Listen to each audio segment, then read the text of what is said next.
Assalamualaikum warahmatullahi wabarakatuh. Pendengar dimanapun saat ini berada, seperti yang tadi Esi informasikan ya, bahwa melalui acara Ngobrol Sehat di kesempatan hari ini, hari Kamis 20 Februari 2025, ini kita akan berbincang seputar Hari Kanker Anak Sedunia bersama dengan narasumber kami yang sudah hadir di studio Persatu RRI Palembang. Tentunya ada Mbak NS Arli Febrianti Eskep MKes, Diklat dan Humas RSI Ar-Rasyid, juga merupakan Sekretaris Ikatan Perawat Anak Nasional Indonesia Provinsi Sumatera Selatan.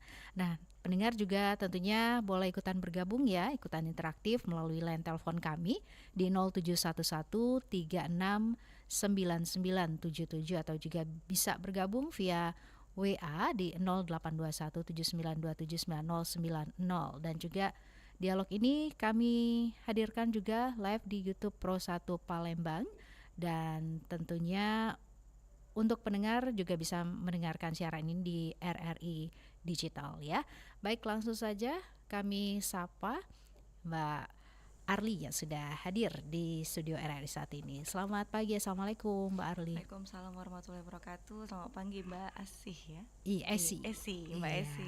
Terima kasih untuk waktunya sudah diluangkan ya. Kita akan ngobrol pastinya tentang peringatan Hari Kanker Anak Sedunia ini yang jatuh pada 15 Februari 2000 setiap tahunnya Setiap gitu ya tahunnya Mbak di Arli bulan ya. Februari. Nah, ini kalau berbicara mengenai kanker pada anak, ini tentu kita bisa mulai dengan penyebabnya dulu ya Mbak Arli ya.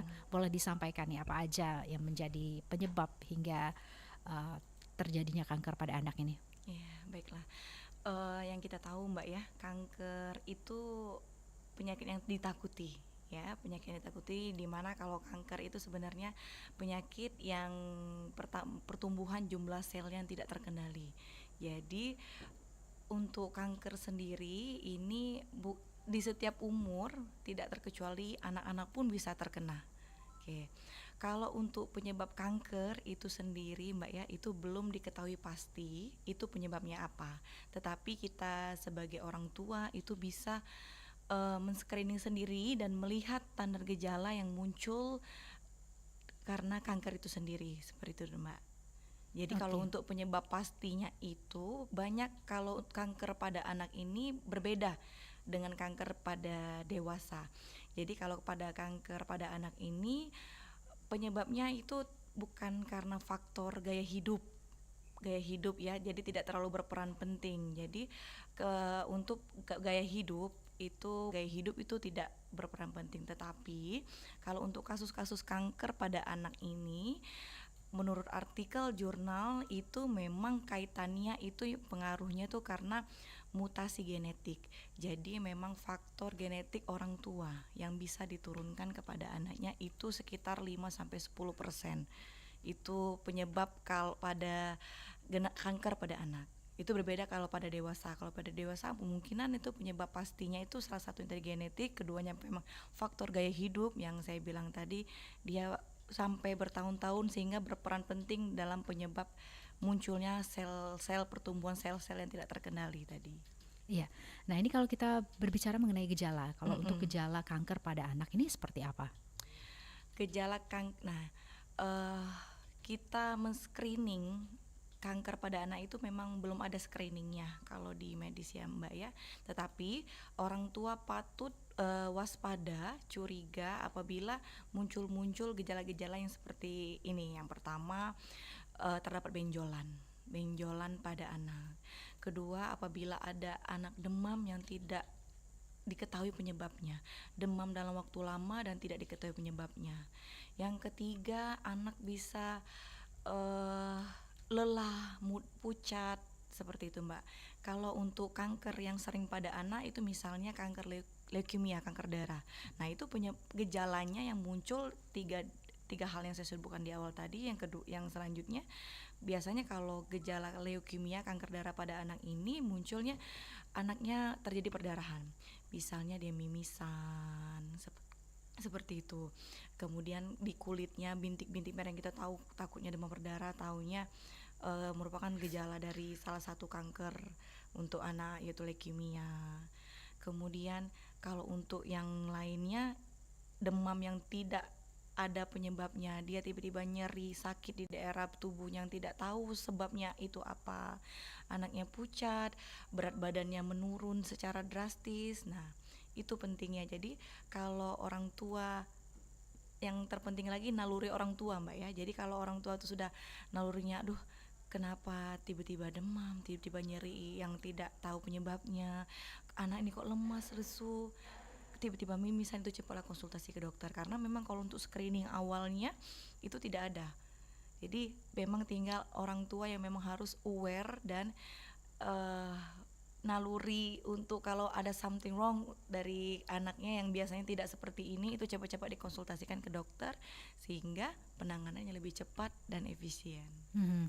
Baik, Mbak Arli, ini setelah kita Mm-mm. mengetahui gejala-gejala Mm-mm. dari kanker anak tadi, lalu tentunya pengobatan ya yang harus dilakukan. Ini kalau untuk kanker pada anak ini dapat diobati dengan cara apa, Mbak? Oke. Pada kanker pada anak itu pengobatannya banyak, Mbak, ya. Jadi pertama itu pengobatan kanker pada anak itu bisa dengan pembedahan. Yang kedua itu bisa dengan radiasi, kemoterapi. Kemudian ada juga memang kanker yang menggunakan pengobatan dengan transplantasi sum tulang. Dan yang baru-baru ini ada pengobatan target. Pengobatan target itu saya serintas ngasih info sedikit, di mana pengobatan target tersebut mentargetkan protein, ya, protein yang membuat pertumbuhan penyebaran sel itu. Jadi ditargetkan proteinnya tersebut. Kemudian pengobatan yang terakhir itu ada imunoterapi, di mana imunoterapi itu pengobatan yang mengendalikan sistem imun tubuh sehingga bisa menghancurkan sel-sel kanker seperti itu. Nah, pengobatan ini sendiri, Mbak, ya, kalau dari literatur saya baca dan memang penelitian dari artikel dari jurnal-jurnal, kanker pada anak ini 80% itu bisa sembuh, bisa diobati. Itu di negara-negara maju 80% pengobatan ini berhasil. Tetapi kalau untuk negara-negara berkembang seperti kita, negara-negara berkembang itu masih kurang dari 30%. Jadi agak jauh, Mbak, ya, signifikan persentasenya kalau pengobatan di negara-negara maju dan dengan negara yang sedang berkembang seperti kita.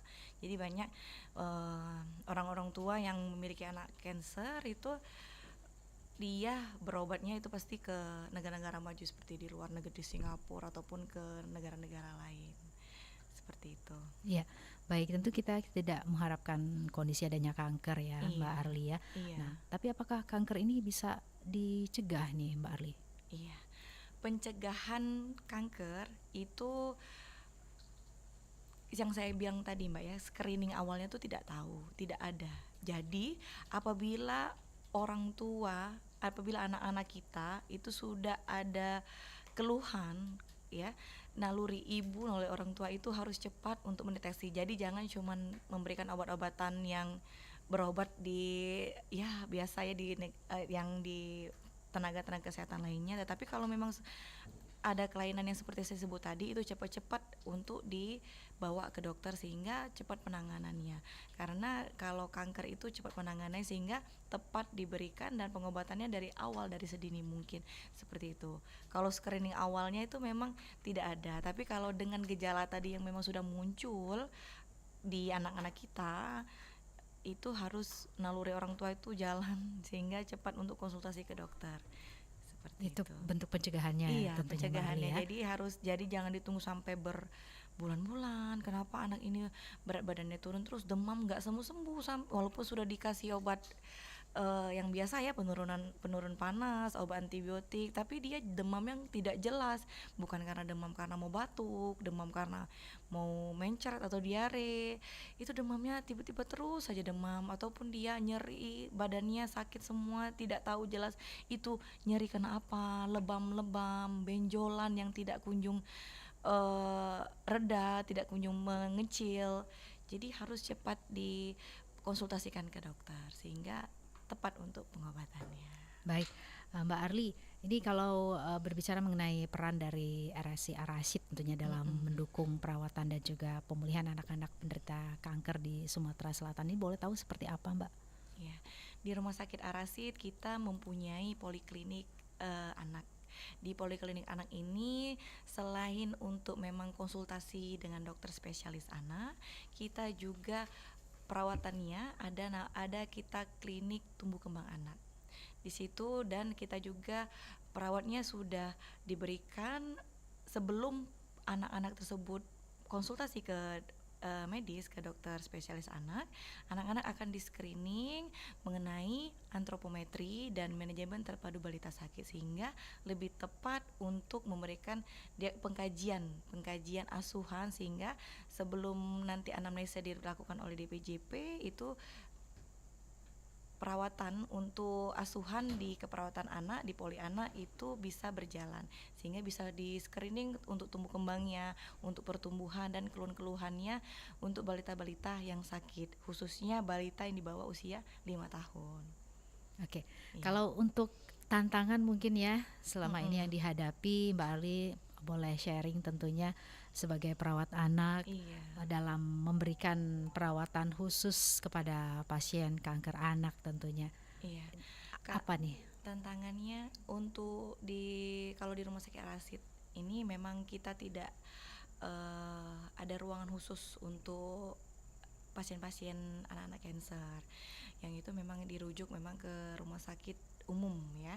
Tetapi kami di sini bisa dari konsultasi dengan medis dengan DPJP, kemudian baru dirujuk seperti itu Mbak ya. Nah, kalau untuk tantangannya saya di sini bicaranya dari saya di anggota dari ini himpunan Ikatan Perawat Anak Provinsi Sumatera Selatan, di mana untuk Hari Kanker Anak ini kami membuat suatu pengabdian kepada masyarakat, itu ininya Mbak ya, apa namanya, kegiatannya, tapi dikhususkan untuk anak-anak cancer seperti itu.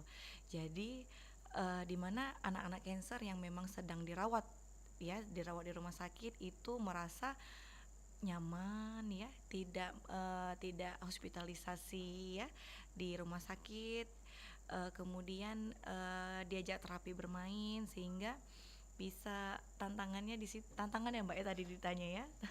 Perawatan kan tantangannya untuk di rumah sakit Arasid sendiri itu kan kami tidak mengelola ya, tidak mengelola pasien-pasien untuk cancer seperti itu nah Mbak. Jadi kalau kami untuk melakukan pengabdian masyarakat untuk mendukung Hari Cancer Anak ini, salah satunya tadi melaksanakan pengabdian masyarakat untuk Hari Cancer Anak, di mana mengajak anak-anak yang mengidap cancer itu terapi bermain, banyak terapi-terapi bermainnya yang kami lakukan, sehingga untuk menunjang karena kan masa anak-anak itu tetap ada bermainnya, jadi dia walaupun di rasa sakitnya itu karena cancer tadi bisa dilawan dengan terapi bermain tersebut. Oke, baik. Nah ini kalau kita berbicara juga pastinya mengenai Mm-mm. jenis dari kanker yang tentu harus diwaspadai ya, Iya. kita selaku orang dewasa, orang tua seperti itu, Mbak Artil. Ini mungkin untuk jenis-jenisnya yang paling sering ditemui ya Iya. di Sumatera Selatan ini, dan juga mungkin prevalensi yang Iya. sering terjadi di tahun-tahun terakhir ini apa nih, Mbak? Oke, kalau untuk kanker pada anak itu 80% itu kanker darah, leukemia yang paling sering ya Mbak ya.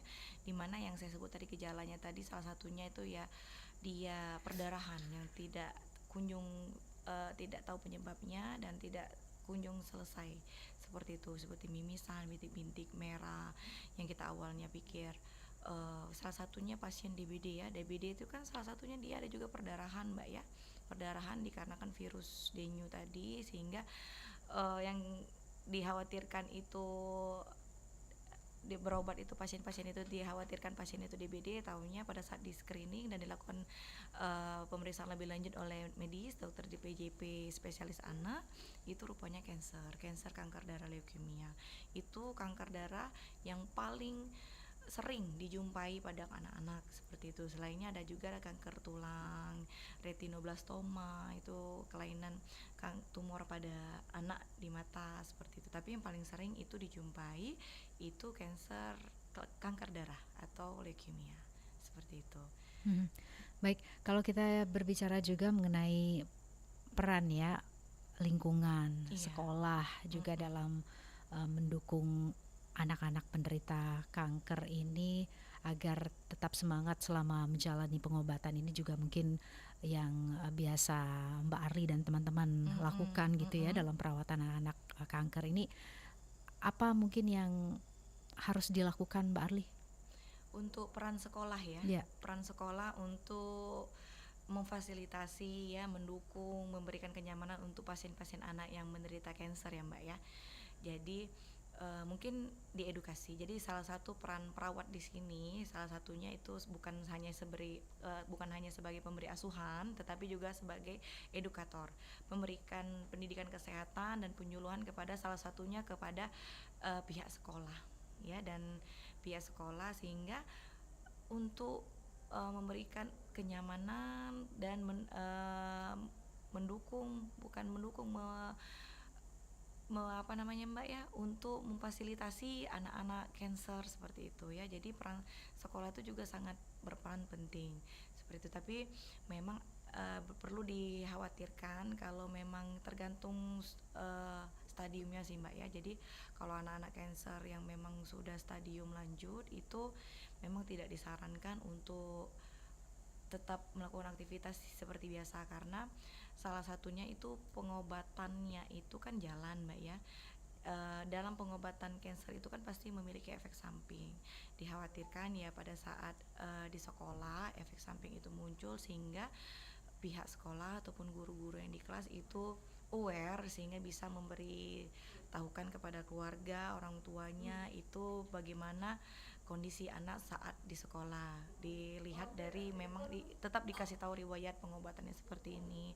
Apabila nanti ada keluhan anaknya yang kanker tadi itu mengeluh mual, muntah, kemudian dia lemah, cepat nafsu makan tidak ada, makanan tidak habis, kemudian dia ada diare, konstipasi, itu salah satu efek samping dari pengobatan. Jadi anak-anak kanker itu pasti kan sudah menjalani terapi, sehingga pada saat dia stabil itu bisa mengikuti sekolah ya, mengikuti kegiatan-kegiatan di sekolah, tetapi tetap di peran peran serta guru maupun sekolah untuk awareness kepada munculnya gejala-gejala atau efek samping ataupun keluhan-keluhan pada si anak tersebut.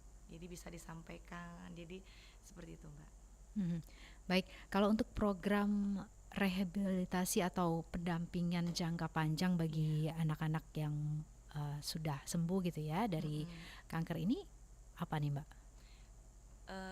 Rehabilitasi jangka panjang Ya. untuk pasien-pasien kanker anak yang sudah sembuh itu rehabilitasi dari gizi Mbak ya. Jadi gizi pada anak-anak pasca kanker itu sangat diperhatikan. Jadi biasanya itu walaupun tadi saya bilang kanker pada anak itu tidak terlalu berperan aktif penyebabnya dari faktor gaya hidup, makanan kayak gitu Mbak ya. Tetapi untuk tahap rehabilitasi setelah pasca kanker itu gizi pada anak-anak kanker itu tetap diperhatikan, dan orang tua juga boleh konsultasi ke bagian gizi, sehingga pada anak-anak kanker itu memang diminimalisir makanan-makanan yang harus dijauhkan, yang seperti kita tahu misalnya makan makanan yang pengawet seperti itu Mbak ya.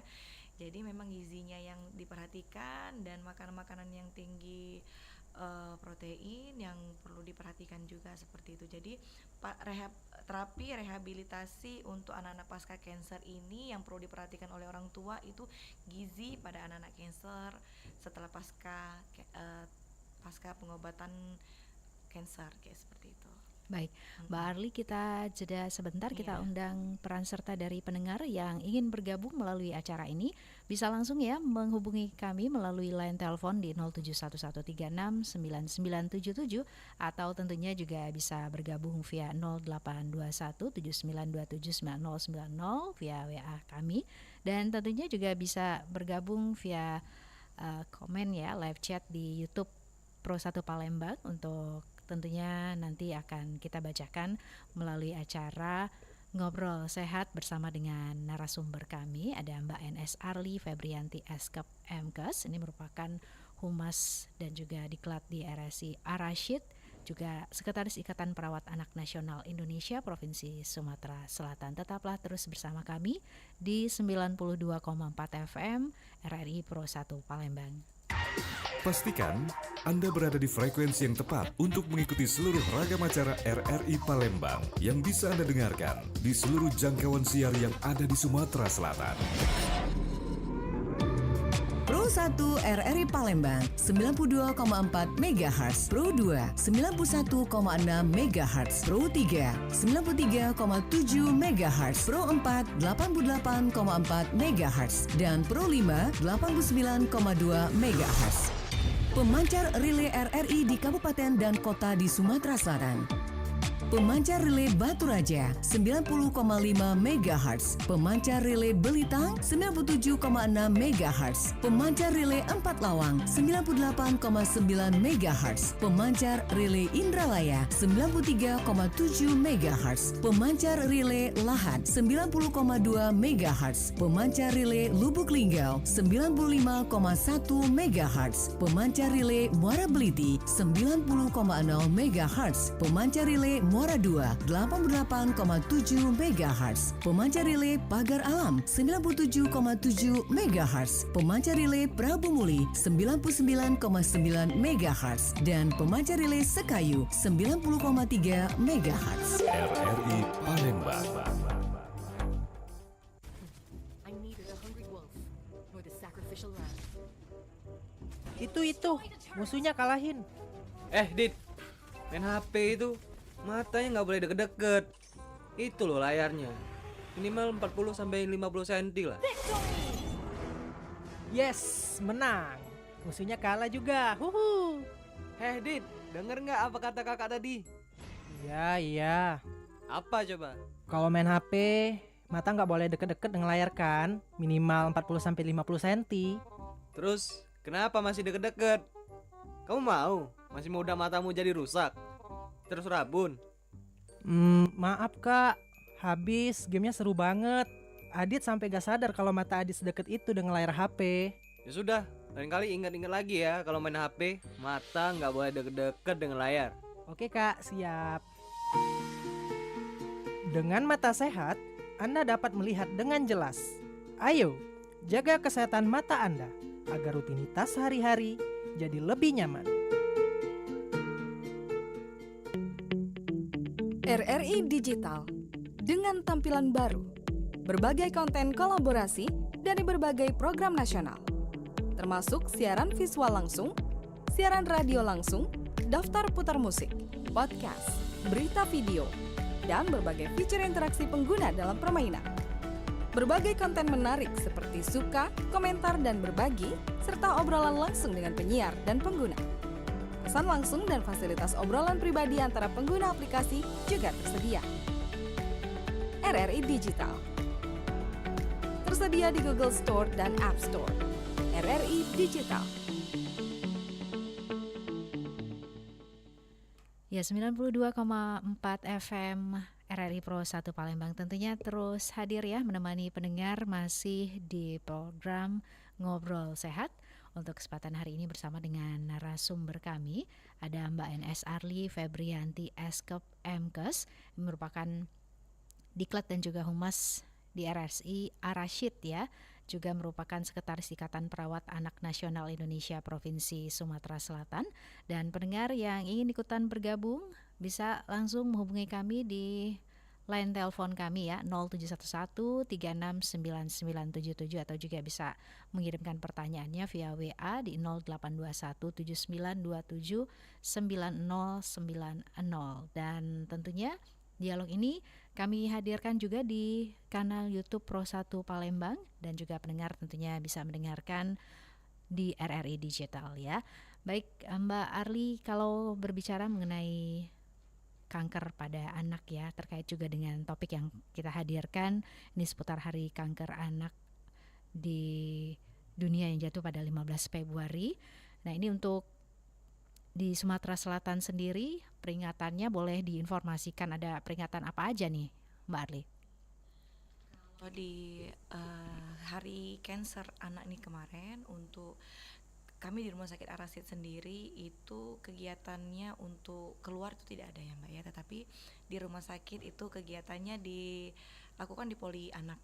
Jadi memang di poli anak itu memang karena kami tidak ada memang pasien-pasien cancer, itu kegiatan kami hanya melakukan salah satu tadi edukasi kepada ibu-ibu ya, ibu-ibu yang memiliki anak dari usia bayi sampai balita apabila terdapat gejala-gejala yang seperti saya sebutkan di awal tadi. Kemudian selain edukasi dan juga mengajak pada pasien-pasien anak yang sakit itu terapi bermain. Nah, kalau untuk kegiatan di Sumatera Selatan ini saya mendapatkan informasi itu banyak sekali kegiatan yang dilakukan dari Rumah Sakit Muhammad Hussein ya Mbak ya, karena memang rujukan untuk pasien-pasien kanker dan pengobatan pasien-pasien kanker pada anak itu ada rujukannya di Rumah Sakit Pusat Rumah Sakit Muhammad Hussein seperti itu. Jadi kegiatannya misalnya kemarin itu kalau saya lihat kegiatannya itu salah satu donor darah, kemudian pemberian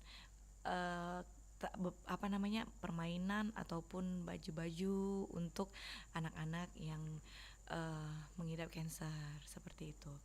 Kalau kita lihat kegiatan yang lain itu mungkin di luar itu banyak sekali Mbak ya, karena memang kanker pada anak ini bukan cuman kita di Sumatera Selatan, tetapi kita punya kalau di Indonesia nih Indonesian Childhood Cancer Foundation. Jadi di situ banyak sekali kegiatan yang memang untuk memperingati Hari Kanker Anak sedunia.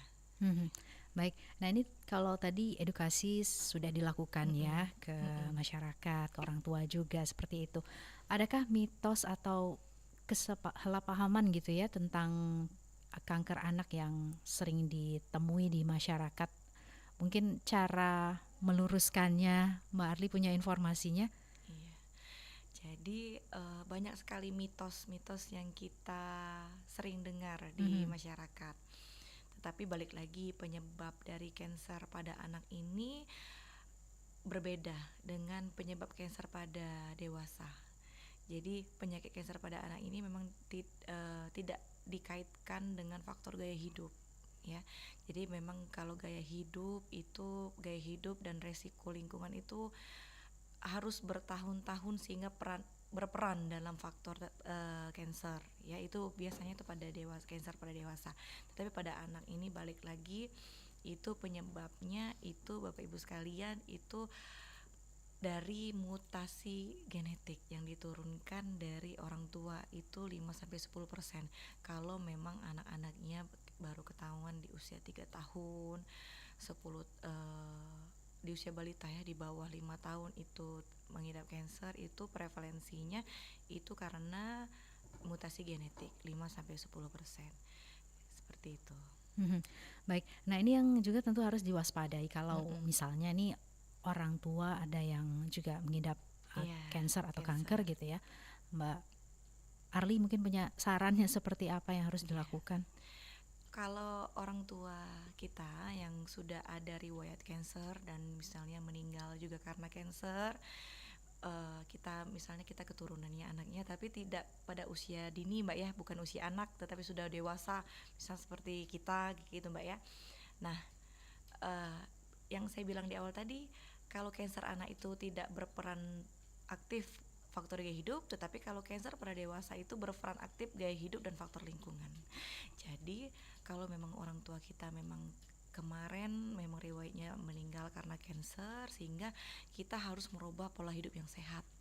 Jadi dari mengkonsumsi makanan-makanan yang gizi dan menghindari makanan-makanan yang tidak ada gizinya ya, menghindari makanan yang pengawet, kemudian makan makanan yang terlalu tinggi penyedap, dan makan makanan yang tidak sehat lainnya ya, junk food seperti itu. Dan sel-sel kanker itu sendiri selain dari yang saya bilang tadi dari makanan, yang pernah mungkin sering lihat di sosial media kalau kanker itu karena makan ayam KFC Cepat ayam saji cepat gitu ya. saji seperti itu ya. Itu kenapa ya? Kenapa ayam cepat saji itu dikatakan junk food? Ya Mbak ya. Nah, kalau kita buat sendiri sih enggak ya. Kalau kita beli itu kita tidak tahu proses penggorengan. Jadi lemak trans, jadi kolesterol lemak jenuh yang ada pada ayam cepat saji itu yang bisa memicu sel-sel kanker. Jadi sebenarnya kalau pada dewasa nih kita cerita Mbak ya, jadi sel-sel kanker ini memang sudah ada, tetapi dia tidur ya, tidur. Jadi bagi kita membangunkan sel-sel kanker yang ada pada tubuh kita ini dari makanan-makanan yang kita konsumsi ya, dan ditambah dari memang kita sudah punya riwayat sebelumnya, memang orang tua yang memang kemarin riwayatnya kanker dan meninggal juga karena kanker. Kita sudah ada apa namanya Mbak istilahnya cikal bakal kayak gitu ya, dan dipicu dengan pola hidup kita yang tidak sehat, konsumsi makanan-makanan yang seperti tadi, sehingga membangunkan sel-sel kanker yang memang ada di tubuh kita seperti itu. Jadi bukan hanya makanan, jadi ada juga makanan sel-sel kanker itu, salah satunya itu kalau kita pada wanita nih hormon juga itu salah satunya membuat sel-sel kanker itu aktif. Jadi memang perlu dikhawatirkan kalau untuk tindak lanjuti dan memang di follow up, dikonsultasikan ke dokter seperti itu.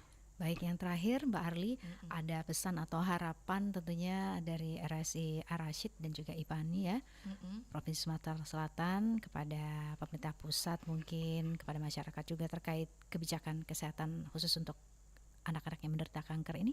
Iya, kalau ini pribadi harapan dari saya pribadi maupun dari kami IPANI Provinsi Sumsel ini, terutama untuk rumah sakit yang memang tidak rujukan untuk anak-anak kanker seperti rumah sakit kami kan. Ini program pemerintah sehingga bukan hanya di rumah sakit pusat yang difasilitasi, tetapi juga rumah sakit lainnya yang memang rumah sakit yang lainnya ini kan yang terjangkau oleh masyarakat luas, itu bisa memfasilitasi untuk deteksi awal apabila ada anak-anak yang memang memiliki keluhan seperti gejala-gejala kanker yang saya sebutkan di awal tadi, sehingga bisa diberikan pengobatan lebih lanjut seperti itu. Dan untuk pesan saya untuk masyarakat, terutama ibu-ibu yang memiliki anak masih di bawah usia 5 tahun ya, anak-anak yang masih golden period Mbak ya, jadi dari tumbuh kembangnya itu diperhatikan, dari berat badan, tinggi badan, sampai perkembangannya itu diperhatikan, sampai apabila anak-anak yang di bawah usia 5 tahun itu memiliki kelainan-kelainan, gejala-gejala sakit, itu harus cepat-cepat dibawa ke vaskes ataupun ke tempat puskesmas, vaskes pertama ya, sehingga bisa dideteksi itu apa, karena anak-anak yang mengalami keluhan salah satu yang tadi mengindikasi itu jangka panjangnya itu takutnya kita kanker, tetapi kalau untuk jangka pendeknya itu kalau misalnya anak-anak yang mengalami keluhan sakit yang tidak sembuh-sembuh itu bisa mempengaruhi pertumbuhan dan perkembangan juga. Jadi saya harap masyarakat dan ibu-ibu aware lagi sehingga cepat dibawa ke fasilitas kesehatan yang pertama, cepat ditanggulangi, dan anak-anak sehat, tumbuh kembangnya baik, sehingga bisa nanti sampai bersekolah dengan baik. Ya, baik Mbak Arli, terima kasih sudah Iya, berbincang bersama sama-sama kami Mbak di Esi. siang hari ini. Semoga bermanfaat untuk pendengar kita ya. Iya, Selamat amin. menjalankan aktivitasnya kembali. Iya, terima Baik kasih pendengar, banyak Mbak iya. Esi. Baik pendengar, demikian perbincangan kami bersama dengan Mbak NS Arli Febrianti Eskap Mkes. Ini tadi sudah berbincang di Ngobrol Sehat untuk hari ini, hari Kamis 20 Februari 2025 seputar Hari Kanker Anak. Saya si Armisi pamit, dan selanjutnya pendengar juga kami akan temani di program Dinamika Olahraga yang kami relay dari Pro 3 Jakarta. Selamat mendengarkan.